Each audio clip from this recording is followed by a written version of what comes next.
Kalau gue hari Senin kemarin nggak HD, gue nunggu Selasa, dan Selasa dia bilang gue nggak bisa HD lagi, gue udah lewat, udah nggak bisa napas. Enak banget nih bilangnya begitu.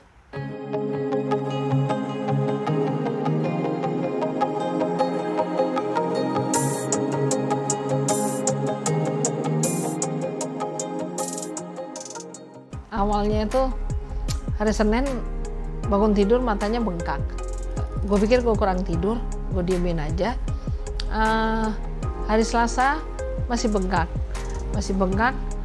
Terus mulai googling tuh, ya kan, googling cari tahu kenapa bengkak gitu kan. Nggak kepikiran nggak bisa pipis tuh, karena biasa pipisnya memang tidak terlalu banyak gitu, nggak terlalu banyak gue. Terus akhirnya hari Selasa siang anak gue suruh gue pergi ke dokter, ditemenin anak gue ke dokter, ke spesialis penyakit dalam. Memang dokter langganan yang biasa pegang gue karena gue kan DM, ya kan. Dokter begitu ngeliat gue langsung kaget, langsung dia bikin coret-coretan untuk gue cek lab, ya. Udah cek lab dulu, nanti aku tungguin. Gue cek lab sejam, terus gue balik lagi, gue bawa hasilnya. Katanya dokter, tuh kan, katanya gitu, curiga saya benar, katanya gitu. Kenapa dok? Kalau lihat ureum kreatininnya, gue itu 5,7. Angka itu masuk udah stadium 5 katanya. Karena yang normal itu cuma 1, ya kan. Kalau gue 5 itu kan berarti stadium 5. Kata dokter, saya rujuk ke rumah sakit lain yang ada dokter ginjal ya. Jadi gue dirujuk ke dokter ginjal. Hari Rabu malam gue ketemu dokter ginjal. Dokter ginjal baca hasil lab sama apa namanya, ngobrol sama data gue. Dia kayak punya bagan gitu, dia masukin data gue, Bu, Ibu masuk ke stadium 5. Seperti apa kata dokter spesialis penyakit dalam, dan kalau ngitungnya ginjal Ibu tinggal 12%. Terus kata dia, kalau bisa jalan satu-satunya cuman harus cuci darah.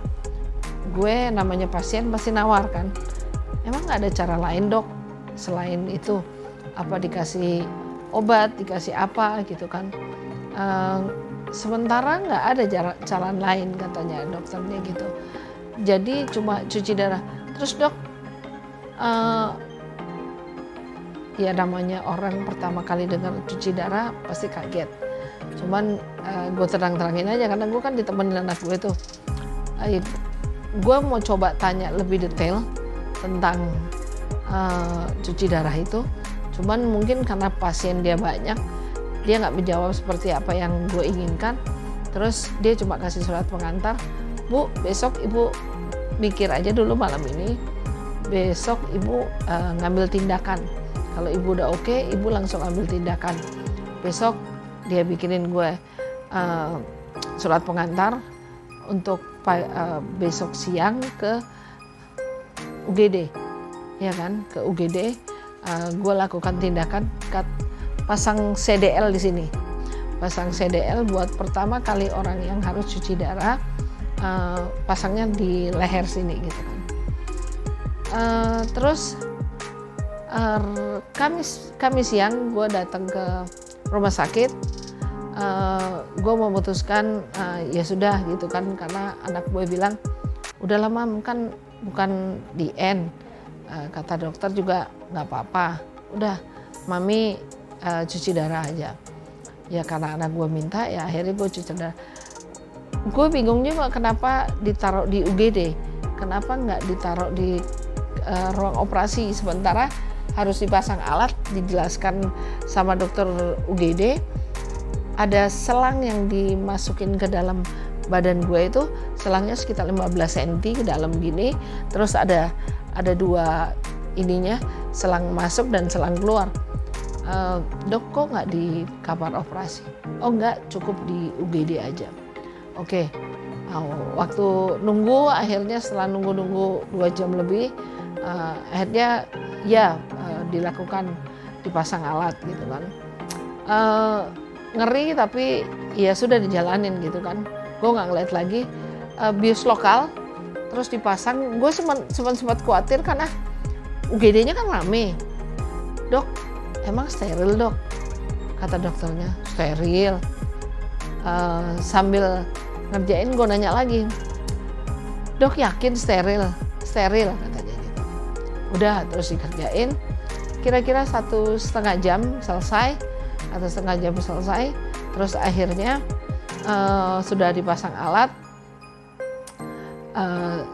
nunggu sekitar 1 atau 2 jam, akhirnya gue cuci darah di lantai 2. Di lantai 2 itu gue cuci darah, terus tidak dijelaskan oleh susternya. Oh ya, badan gue tuh udah bengkak ya, badan gue bengkak dan gue nggak tahu timbangannya naik berapa, tapi gue udah bengkak banget gitu. Susternya nggak menjelaskan gue harus timbang badan dulu sebelum gue cuci darah.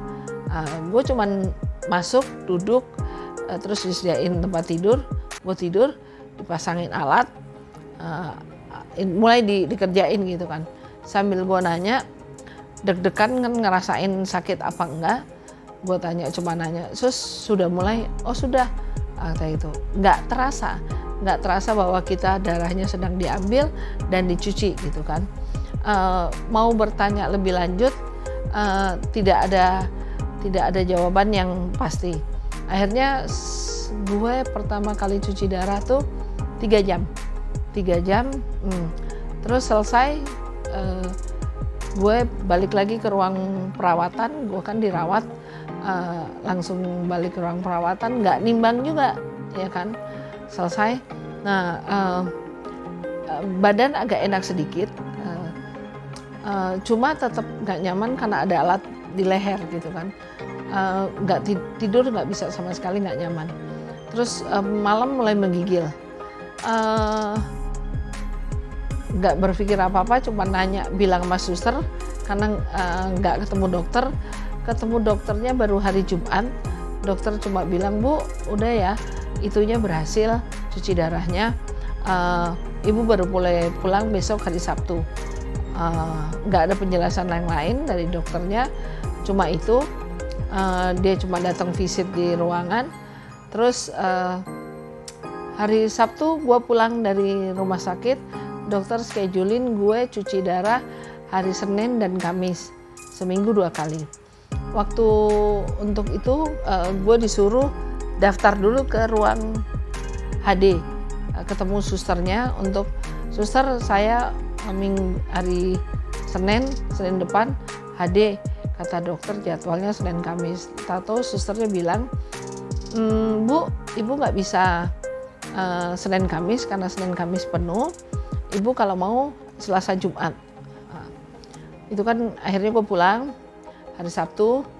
Hari Minggu pagi, kan hari Sabtu pulang tuh udah malam menggigil. Hari Minggu pagi mulai muntah-muntah terus, nggak bisa makan, lemes. Akhirnya hari Minggu siang dibawa lagi ke UGD, dibawa ke UGD. Akhirnya dirawat lagi, masuk ke ruangan itu baru dapat jam 9 malam. Nggak diapa-apain, cuman dikasih NaCl, cuman itu aja, sama dikasih obat mual. Udah selesai. Ketemu dokternya baru besok pagi. Dokter bilang, ya udah Bu, nanti itu hari Senin pagi kan, besok nanti ibu cuci darah, katanya gitu kan. Cuma diinfokan gue hari Senin itu cuci darah, siang katanya gitu. Oke, itu badan udah gak enak banget gitu kan.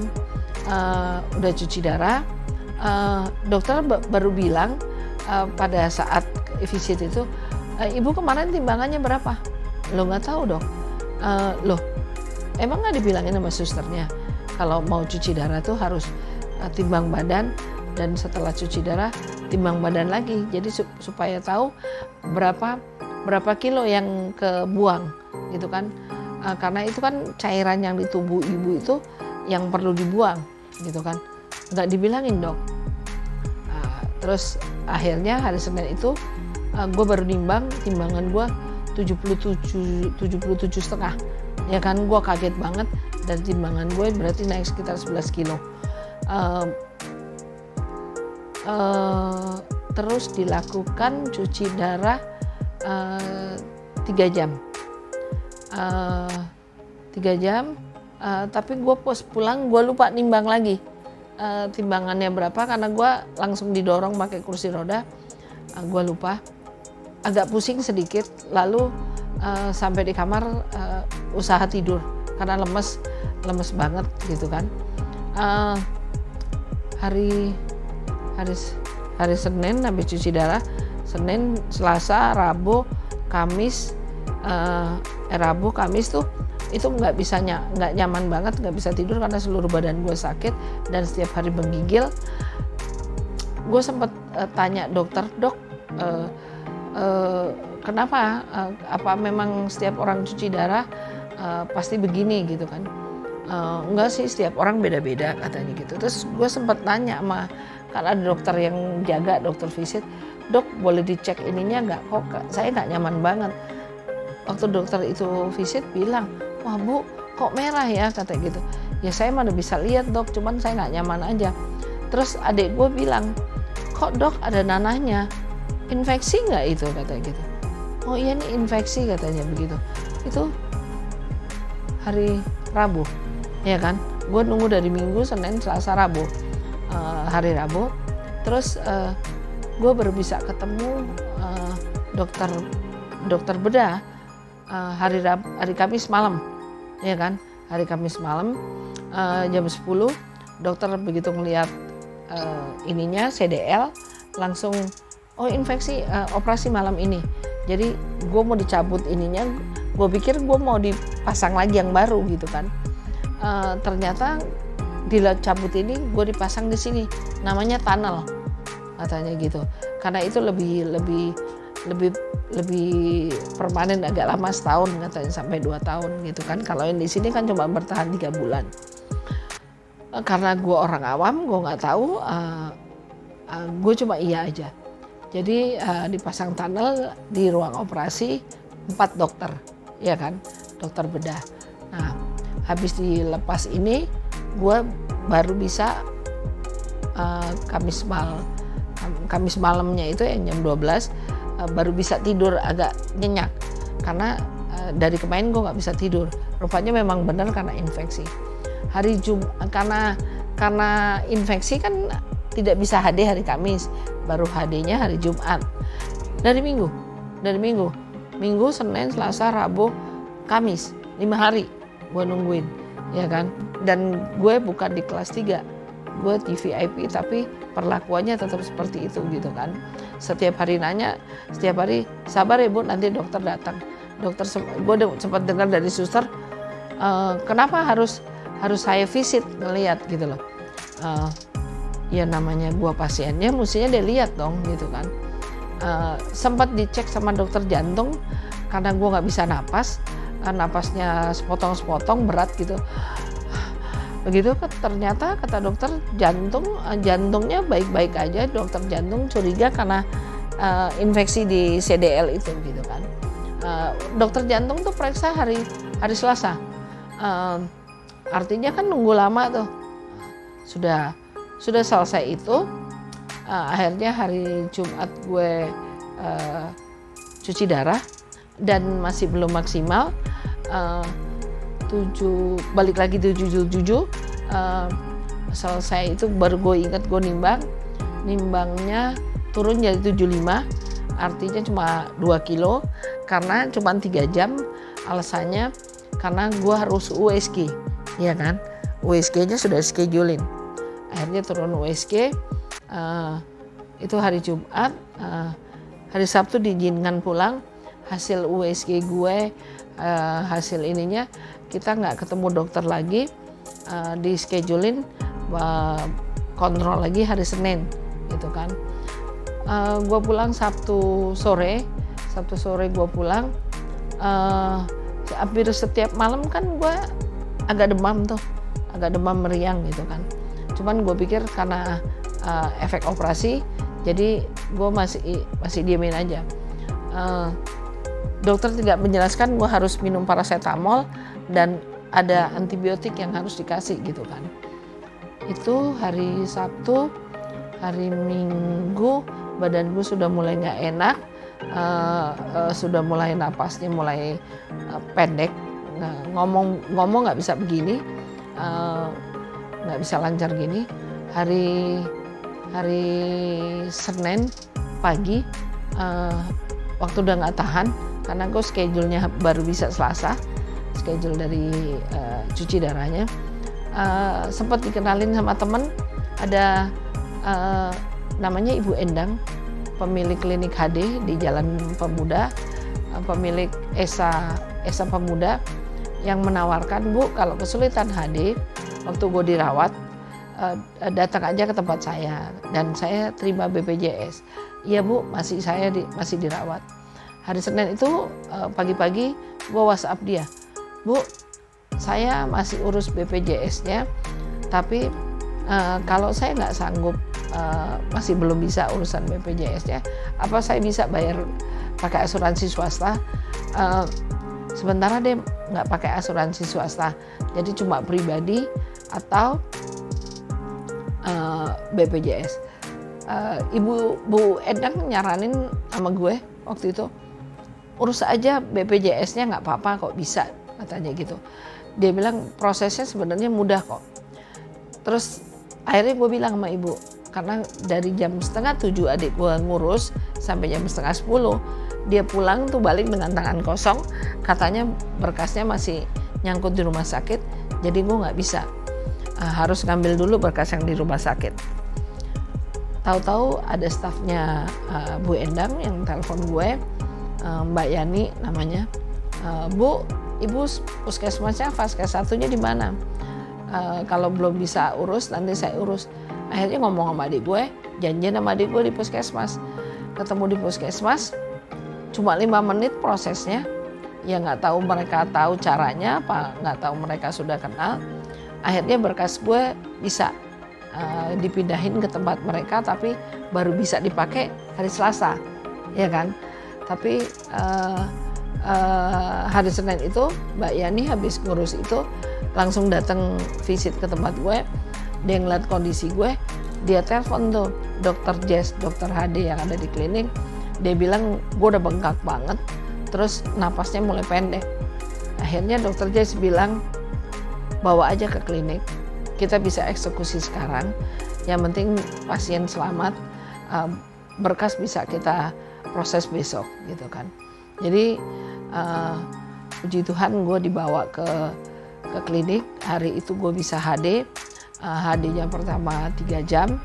Waktu pertama kali mau HD, gue ketemu dokter Jess, gue dijelasin tentang HD itu apa, efeknya HD itu apa, kalau mau HD itu ngapain aja, bahwa kalau gue HD itu gue butuh kalori, gue harus makan, jadi gue nggak boleh nggak makan. Terus kalau orang HD itu nanti cenderung HB-nya akan turun, makanya harus makan makanan yang berkualitas, kata dia begitu. Cuma memang minum gue akan dibatasi dari awal. Kalau sama dokter di rumah sakit gue boleh 1 liter, tapi dokter Jess bilang saya sarankan 600 ml, katanya gitu. Waktu ditimbang balik lagi 77, tapi 3 jam itu gue bisa turun 4 kilo ke 73 dalam 3 jam. Jadi gue baru tahu bahwa ternyata selain waktu ada yang namanya tarikan. Jadi disesuaikan dengan kondisi tubuhnya, berapa cairannya yang berlebih, berapa banyak. Tapi juga disesuaikan dengan jantungnya. Jadi selama gue proses 3 jam itu jantung gue baik-baik aja, akhirnya ditariknya lebih cepat gitu ya, lebih tinggi apalah bahasanya gitu kan. Turun 4 kilo, agak lega tapi masih tetap lemes, ya kan. Itu pertama kali HD hari Senin. Nah pulang gue kan cerita sama dokternya bahwa gue ngerasa nggak enak tuh, demam gini. Dikasih resep, nggak dikasih resep lah, dikasih obat, dikasih paracetamol dan antibiotik. Dia bilang mungkin efek dari operasi katanya gitu kan. Sudah selesai, gue pulang itu hari Senin. Kan gue schedule-nya hari Senin itu kan ke dokter. Ternyata dokternya nggak bisa ditemuin, apa nggak ada gitu loh. Adik gue bilang gitu, nggak ada, dokternya nggak praktek. Akhirnya Selasa, karena nunggu dokter itu baru ada lagi Rabu, gue kelamaan. Gue pikir gue pindah rumah sakit, pindah dokter, cari second opinion. Akhirnya gue pindah dokter di rumah sakit lain. Dokternya kaget karena buat pasien baru gue terlalu cepat dipasang tunnel katanya gitu kan. Terus ngeliat kondisi gue nggak cukup seminggu 2 kali kata beliau. Bu, karena naiknya banyak sekali, untuk ngejar kembali ke berat kering itu berat normal gue yang awal, perlu waktu lama kalau cuma seminggu 2 kali. Sementara setiap kali tidak HD kan ada naik, ditarik balik lagi tetap ke angka itu kan, balik lagi gitu. Jadi gue disarankan seminggu 3 kali. Akhirnya gue mulai seminggu 3 kali. Sekarang ini gue sudah mau jalan 2 minggu ya. Jalan 2 minggu untuk seminggu 3 kali. Besok nih terakhir nih, seminggu 3 kali. Berat gue udah di berat normal di 66 nih, ya kan, dari 77 sekarang udah di 66 gitu kan. Artinya seperti kata dokter, harus 3 kali supaya ngejar ke berat kering. Walaupun kata dokter Jess, sementara ini kita masih belum pastikan itu berat keringnya, karena bisa naik lagi turun lagi kan. Tapi satu, gue merasa lebih nyaman balik ke normal. Yang kalau kemarin gue jalan harus digandeng dan harus sering kesandung-sandung karena bengkak semua gitu kan, berat.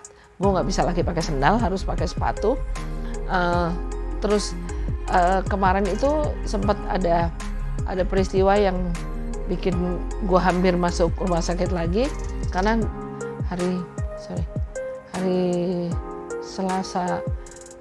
Selasa pagi gue lemes-lemesnya.